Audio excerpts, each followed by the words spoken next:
Well, good morning, friends. It is Monday morning here after an amazing, beautiful weekend with some sunshine.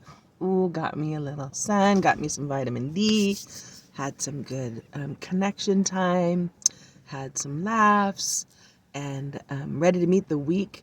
And today's going to be a short day, and then tomorrow we're off to celebrate the 4th of July, Independence Day. I got a few little fireworks to be putting off. Can't do them in Monterey, but we can do them in Marina. So looking forward to that. I haven't done fireworks in a long time. Real fireworks. Anyway, just thought I would take a minute this morning. We have a number of places, even here on the wharf, that have been under construction now for a while. So there's times where it's been like really messy, where you can't even hardly get through, or when they're like stopping like all the traffic from going through, and then like waiting for each side to go through one at a time. And now it's finally getting close to the end of the construction here, or at least I think for the moment. They're getting ready, I think, to open up the parking lot completely, kind of putting like dotting the I's and crossing the T's. Not that there's not tons of work still to be done on the wharf, which they may go do that next. But it just reminds me, and even in Pacific Grove, I always laugh because like during the holidays, I feel like their schedules are messed up or they just want extra pay. So they end up doing like the most work on the weekends, or at least setting up. And then the weekends and the holidays where I'm like, what? You think they'd have it done? It's like when you clean your house. It's like you clean it on Monday when you know you have guests coming on Sunday. That just doesn't make sense. You scrub your toilet on Saturday, and that way Sunday you can relax and you enjoy your company. But I always feel like, especially in Pacific Grove, like a big weekend, every time we have like a big weekend, a holiday weekend, like all this construction's going on like the main roads, and we only have three maybe, if you say Central, Lighthouse, and Ocean View. But you knock one of those out and it just throws, and like Lighthouse is only one way going into PG. So it's just, and you have a bunch of one-way streets like being in San Francisco. I just find it amusing. And I'm not quite sure who does the planning of all that and scheduling, but just, I don't know. I'm not sure about them. Anyway, but under construction. And then the other thing I was thinking about is working in the garden, just like weeds. Because like you can go in and work in your garden and clean it all up and it looks all beautiful and you do all the work and sweat out your brow, and then it could be literally you get a little rain, a little bit of sunshine, and it's like weeds all over again. It's like you never even did anything. And sometimes that can be disheartening because there's constant maintenance, right? Constant maintenance. Yet, you have moments where you extend your energy. And even if you're just trying to maintain it, you still have to get out there consistently to keep it maintained. Otherwise, the weeds will take over. Wouldn't it be nice if the flowers took over? Wouldn't it be nice if that was the case? That all the beauty just overrode all the weeds and choked them out? Okay, it's a whole new world, right? I love the possibilities. My imagination, that's how it's going to happen. My house in heaven. There'll be no weeds. Okay, anyway. But even construction, right? And so construction, it's like it's messy. And in our lives, there's areas that are always going to be under construction. So we're perfect and being perfected.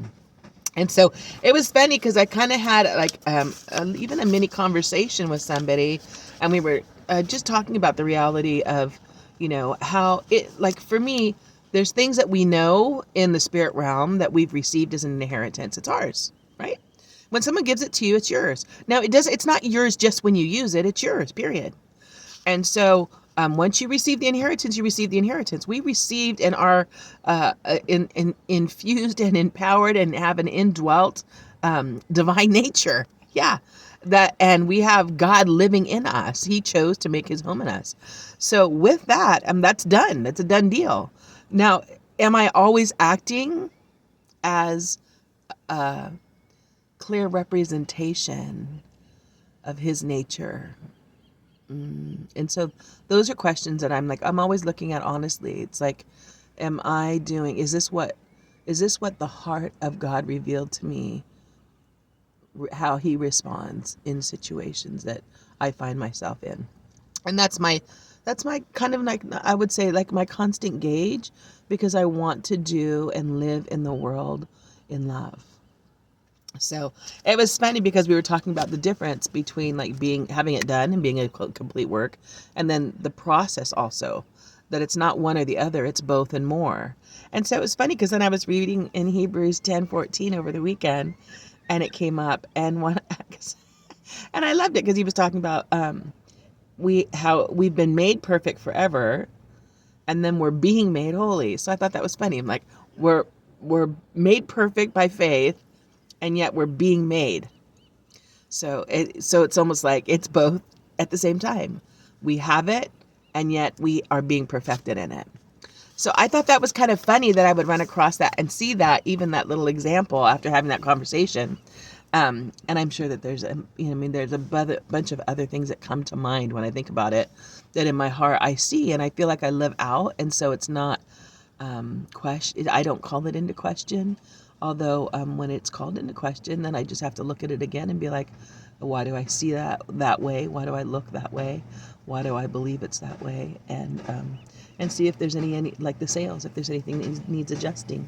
Speaking of sails, a little boat's going out right now.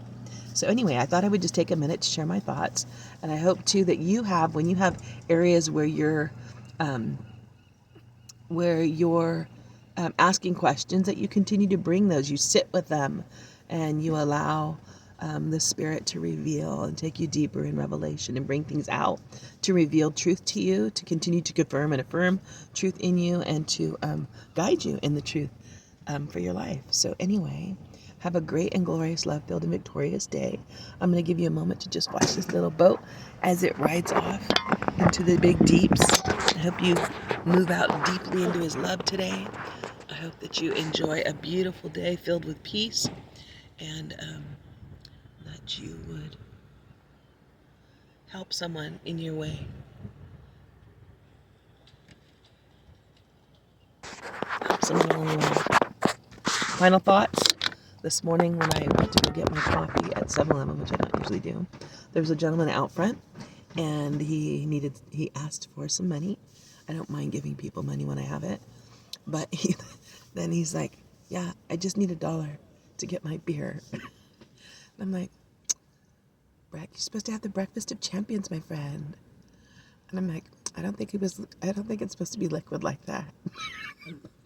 Anyway, we ended up having this little conversation, and I just reminded him of what he already knows. Today's a brand new day with no mistakes in it. Today's a brand new day to make fresh choices. Today you woke up breathing and alive, so live. And whatever it is, that troubled you yesterday, you can move into a new day with a fresh start and a fresh outlook and bring your heart and energies in the places that will bring back to you blessing. And just consider that as you make your decision this morning. And here, be blessed.